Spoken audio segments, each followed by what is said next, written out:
Bonjour, alors voici l'exercice d'aujourd'hui.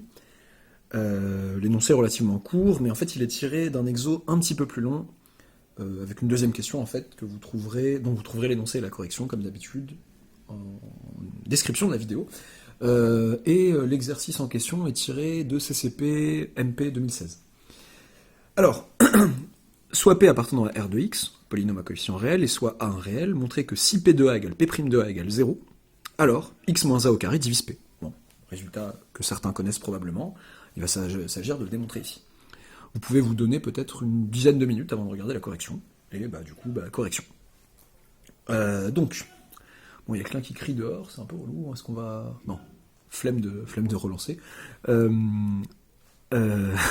Donc montrer que si P2 égale P' de A égale 0, alors x moins a au carré divise P. Qu'est-ce qu'on peut faire Le x moins a au carré, à quoi il nous fait penser? J'ai P de A, j'ai P' de A et j'ai x moins a au carré. Moi quand je vois ça, je pense Taylor. Bon, je dis Taylor, mais lequel? Mais je pense Taylor.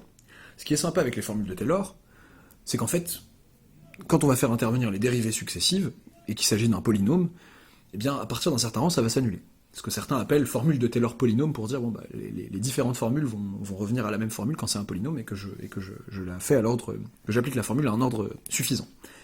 Ok. Donc, on va s'intéresser au degré du polynôme en question. Donc déjà, si P est le polynôme nul, bon, c'est évident que x moins a au carré divise P. Parce que, en particulier, P s'écrit x moins a au carré fois lui-même. Donc, x moins a au carré divise P. Ok, on va écrire divise comme ça, donc tout va bien. Ça reste vrai. Donc, ça c'est ok. Et si P est différent du polynôme nul, donc on va noter n, le degré de P. On va regarder ce qui se passe. On va appliquer, bon, par exemple, je vais appliquer, je vais appliquer la plus chiante, mais celle qui est le plus souvent en programme en fonction des filières, et j'appliquerai l'autre après pour voir ce que ça change. Je vais appliquer Taylor reste intégral. Donc, je vais appliquer Taylor avec reste intégral à la fonction polynomiale associée, et je vais dire que Taylor avec reste intégral, bien sûr, vous ne permettez pas de ce genre d'abréviation, sur le segment, donc je vais prendre d'abord x un réel, Taylor reste intégral sur le segment AX, ou XA en fait, ça dépend de qui est le plus grand entre A et X, donne, qu'est-ce qu'elle donne exactement?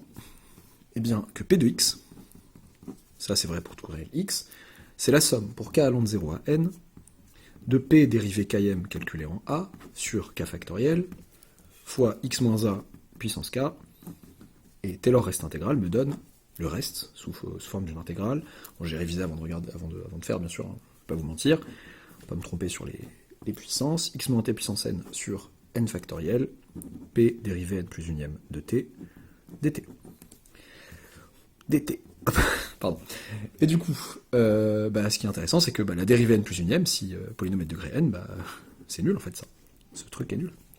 Et donc ça fait la somme pour k allant de 0 à n, des p dérivés km de a, x moins a puissance k, sur k factoriel. Oui, pardon. Alors, et j'ai envie que ce polynôme, en fait, ça me dit que le polynôme P en tant que polynôme, puisque ça, pour tout x réel, j'ai ça, P, c'est en fait ce polynôme-là. P dérivé km de A qui sont des constantes, facteur de x moins a grand x moins a puissance k sur k factoriel. Ok. Mais je sais que P de A ça fait 0 et P' de A ça fait 0 aussi. Donc là, tout dépend, en fait, il va falloir que je fasse attention. J'aimerais bien démarrer ma somme à 2, du coup, mais ça dépend si n est supérieur ou égal à 2. Donc, si n est inférieur à 2, du coup, j'ai que P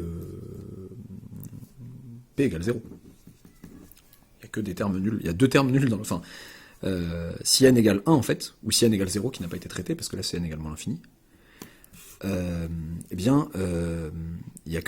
cette somme n'est comprise que de termes, ne comprend que des termes nuls, et donc le polynôme est le polynôme nul. Ok, sinon, si n supérieur ou égal à 2, eh bien P est égal à la somme, pour k allant de 2 jusqu'à n, des P dérivés km de A sur k factoriel, x moins a puissance k, mais du coup, comme tous les termes sont au-dessus, tous les k sont supérieurs ou égaux à 2, je vais pouvoir factoriser tout le monde par x moins a au carré, un polynôme x moins a au carré, et m'assurer que ce qui reste à droite, c'est encore un polynôme. C'est peut-être un peu ambitieux niveau place, peut-être un peu radin même. Alors, p dérivé km de a, oh non, pas abuser. Allez hop, x moins a au carré, somme pour k allant de 2 à n, des p dérivés km de a sur k factoriel, x moins a puissance k moins 2. Et ça, c'est un certain polynôme que je peux appeler, je vais appeler q. Et donc, x moins a au carré divise, parce que k-2, je rappelle que k-2 est positif, appartient à n, quel que soit k appartenant à 2n. Ok, x moins a au carré divise p, et tout est bon. Donc dans tous les cas, on a bien que, quel que soit p appartenant à r de x, eh bien, si a, zut, non, si x moins a, en supposant que a est fixé, donc là, l'énoncé c'est soit a, en vrai on m'a posé a, donc je vais pas m'embêter pour rien, si x moins a, si p de a, pardon, égale p' de a égale 0, alors x moins a au carré divise p. Donc ce que vous savez peut-être pour certains, c'est si a est racine à la fois du polynôme et de son polynôme dérivé, en fait a est racine au moins double du polynôme p. Ok, alors qu'est-ce qu'on aurait pu faire avec Taylor-Lagrange, parce que certains n'ont pas forcément un programme. Taylor-Lagrange, c'est la même idée, sauf que maintenant, je vais écrire ma formule de Taylor en disant que pour un certain, quand je prends x, quelconque, p de x va s'écrire cette somme-là, plus un certain, je vais l'écrire autrement peut-être, plus un certain p dérivé n plus unième de c, enfin un certain c, pour un certain c dans l'intervalle ax, x moins t, x moins, je raconte n'importe quoi, x moins a, puissance n plus 1 sur n plus 1 factoriel. Voilà ce que ça ferait. Il existerait un c, compris dans l'intervalle xa ou ax ouvert, tel que ceci serait égal à ça. Mais ça ferait aussi 0 du coup, puisque du coup la dérivée n plus unième en c, ça fait 0. Donc l'égalité, la formule de Taylor-Lagrange me ferait aboutir au même résultat, à savoir que j'obtiens pour ce polynôme ça. C'est bon à savoir ça. En général, en deuxième année, vous le savez, en première année un peu moins, que Taylor polynôme, c'est ça que ça veut dire en fait finalement. Je m'arrête au degré de n et j'obtiens ça. Et c'est assez utile pour ce genre d'application. Voilà, très bien. Je pense ne pas avoir fait de bêtises. Donc ça, c'est Taylor reste intégral, et j'ai pas dit à quel ordre. À l'ordre n, en fait.